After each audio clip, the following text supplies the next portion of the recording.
तो कई सारे लोग आपको मिलेंगे, बहुत सारे ऐसे लोग मिलेंगे जो निराश हैं, पॉजिटिव नहीं है, उनकी जिंदगी में दुनिया भर के फेलियर्स हैं, वो बीमार हैं, परेशान हैं, कोशिश की नहीं हुआ, उनको कोई सही टीचर नहीं मिला, कोई गुरु नहीं मिला, कोई गाइड नहीं मिला, कोई मेंटोर नहीं मिला, वो अच्छे से प्रैक्टिस नहीं किया, इसीलिए वो फेल है। और फिर वो दूसरों को बोलते हैं कि रेकी काम नहीं करता। तो इसीलिए मैं आज आपको वो सारी भ्रम्स और जितनी भी भ्रांतियां हैं उन सबको आज मैं खुलासा करूंगा। तो प्लीज सभी लोग कॉपी पेन लेके बैठिएगा और उन सारी पॉइंट्स को नोट जरूर कीजिएगा, ताकि कोई अगर आपको कहे कि रेकी ऐसा नहीं है, रेकी वैसा नहीं करता, रेकी करने से ऐसा होता है, तो उसके मुंह पर आप बढ़िया जवाब दे सके, अच्छे से अपने आप को प्रकट कर सके, एक्सप्रेस कर सके, और रेकी को सही तरीके से आत्मसात कर सके, कहे कि रेकी के बारे में कोई गलत नहीं कहेगा, रेकी को मैं जानता हूँ, रेकी को मैं प्रैक्टिस करता हूँ, रेकी ने मेरी जिंदगी बदल दी, रेकी ने मुझे शक्ति दी है, मुझे आत्मविश्वास दिया, मेरी लाइफ को पूरी तरह से ट्रांसफॉर्म किया है, और मैं दूसरों की भी लाइफ को ट्रांसफॉर्म कर रहा हूँ। राइट? तो ये कॉन्फिडेंस आप में आएगा कब? जब आपको वो नॉलेज मिलेगा, जब आपके पास पूर्ण नॉलेज हो, तो ही आप सामने वाले को उसका जवाब दे सकते हो। इन भ्रांतियों में सबसे पहला लोगों की अंदर एक भ्रांति है कि रेकी एक ब्लैक मैजिक है। तो सबसे पहले मैं बता दूं कि रेकी एनर्जी जो है ये एक डिवाइन एनर्जी, एक दिव्य शक्ति है जो खुद डिवाइन ने, ऊपर वाले ने, परमात्मा ने आपके अंदर इंस्टॉल किया हुआ है, जो आपके ही यूज करने के लिए है, जो जन्मजात है। बस उसे रीएक्टिवेट किया जाता है क्योंकि हम उसे उसके बारे में नहीं जानते और उसको हम यूज ही नहीं करते, इसीलिए वो सुप्त अवस्था में होता है, डोरमेंट होता है। तो उसे एक रेकी मास्टर रीएक्टिवेट करके आपको ब्रह्मांड से जोड़ देते हैं और आप उसे यूज करने लायक बनते हो। तो चूंकि वो आपकी अपनी ऐसी एक दिव्य शक्ति है जो ईश्वर ने आपको दिया हुआ है, तो वो गलत नहीं हो सकता क्योंकि उसे ऊपर वाले ने आपके भले के लिए दिया हुआ है। तो उसे जब आप यूज करेंगे तो वो ब्लैक मैजिक हो ही नहीं सकता, क्योंकि रेकी हीलिंग सिस्टम में आप जब भी हीलिंग करते हो अपनी या दूसरों की, तो हम उसे दिव्य उद्देश्य के साथ करते हैं, लोगों के भले करने के लिए करते हैं, सर्व के कल्याण के लिए करते हैं। तो ये गलत करता ही नहीं है, इसीलिए ये ब्लैक मैजिक नहीं है।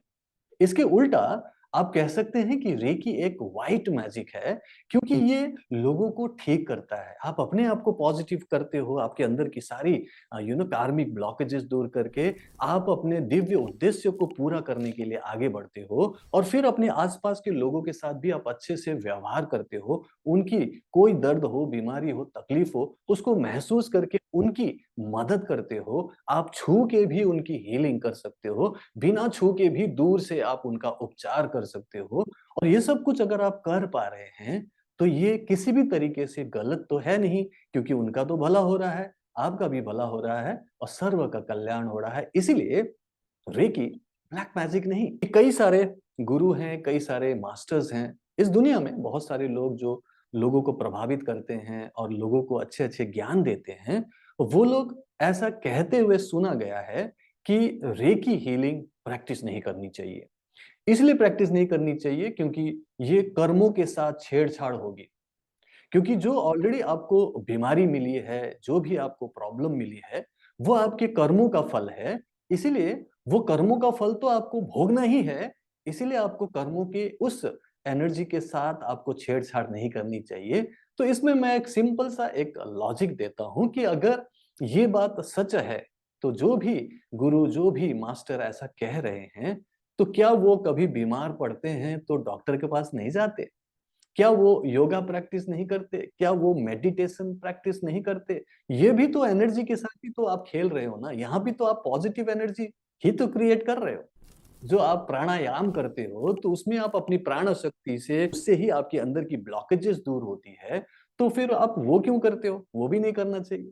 तो मेरा कहने का मतलब यह है कि हम रेकी हीलिंग करें, योगा करें, मेडिटेशन करें, या कोई मेडिकल ट्रीटमेंट ले, या कुछ भी करें, जिससे हमारी एक ही उद्देश्य होता है कि हम बीमार पड़े हैं, ठीक होना चाहिए, हमारे साथ ये गलत हो रहा है, तो अब सही होना चाहिए। तो उसके लिए हम कुछ ना कुछ एक स्टेप ले रहे हैं ना। तो जो भी स्टेप ले रहे हैं, चाहे आप मेडिटेशन, ध्यान शिविर, या फिर बहुत सारी साधना कर रहे हो, चाहे तो आप योगा कर रहे हो, प्राणायाम कर रहे हो, या फिर कुछ और साइंस प्रैक्टिस कर रहे हो, तो वो अगर प्रैक्टिस करना सही है, मैं कहता हूँ रेकी प्रैक्टिस करना भी सही है। हम जब किसी को हीलिंग देंगे, टच हीलिंग देंगे या डिस्टेंस हीलिंग देंगे, तो उनकी बीमारी या उनकी जो नकारात्मक ऊर्जा है, हमें तो नहीं लग जाएगी।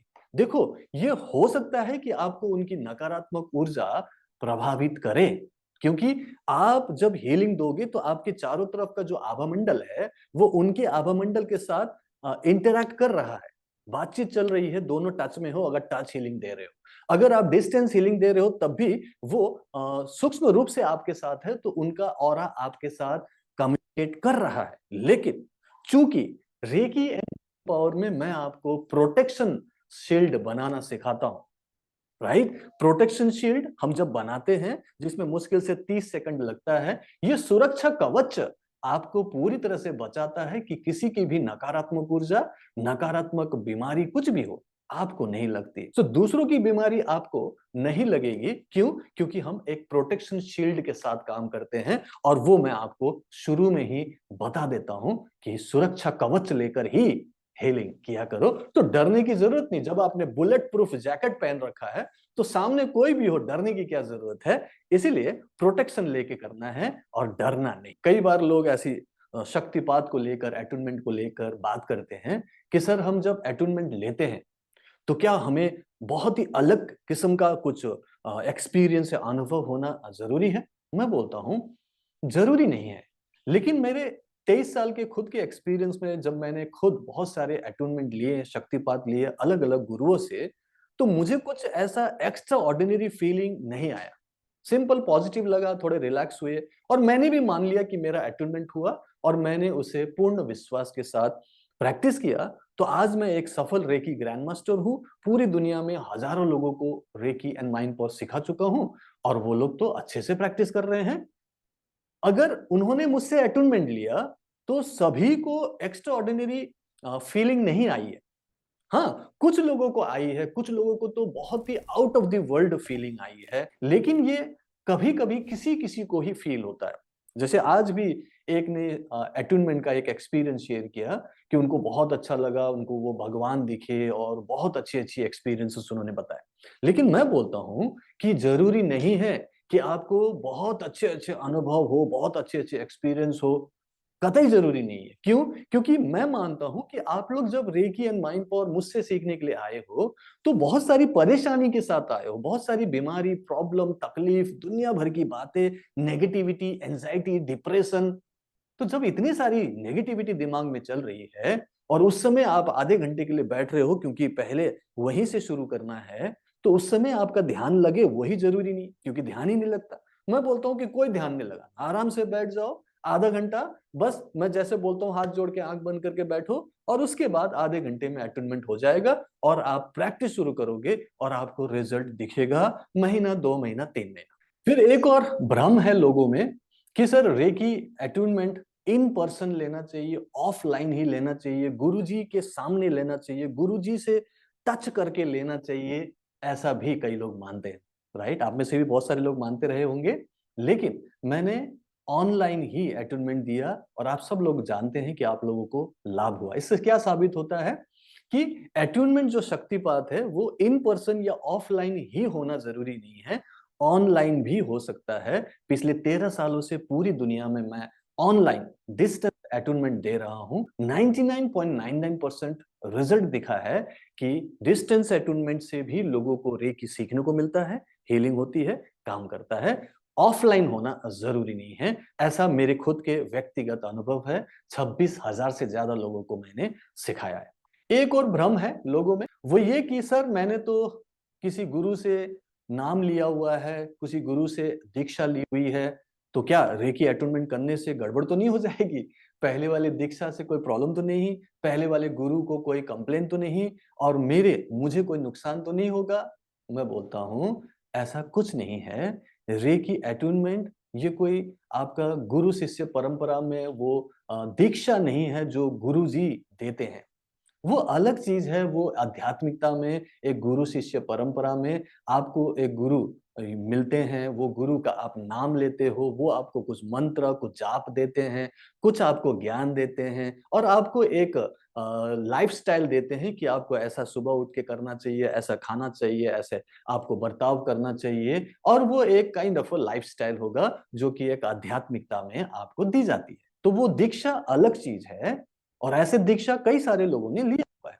आप में से बहुत सारे लोगों ने अलग-अलग गुरुओं से दीक्षा ली हुई है, राइट? और वो दीक्षा लेने के बावजूद भी ओके, कई बार ऐसा देखा गया है कि आप बीमार हैं, परेशान हैं, डिप्रेशन में हैं, आपके घर में रिश्ते खराब है, फाइनेंशियल प्रॉब्लम है, नाम जप रहे थे, उनकी पूजा भी कर रहे थे, आप कई सालों से उनको फॉलो भी कर रहे थे, लेकिन उसके बावजूद भी आपको बहुत सारी परेशानी थी और आप इसीलिए मेरे पास आए थे। आप सब लोगों को okay with due respect to your guruji, आपके जो भी गुरुजी हैं, उनको पूरा सम्मान देते हुए मैं ये कह रहा हूँ कि जो आपने दीक्षा ली है वो अलग बात है, वो हमारी एक परंपरा है। हमारे सनातनी परंपरा में हम किसी को गुरु बनाते हैं, हम उनका नाम लेते हैं, हम उनकी पूजा करते हैं, हम उनका सम्मान करते हैं। और उनके कुछ ज्ञान होते हैं, कुछ उनके बातें होती हैं, जिन्हें हम अपने जीवन में आज़माने की, उन्हें अमल करने की कोशिश करते हैं और वो आपके भले के लिए है,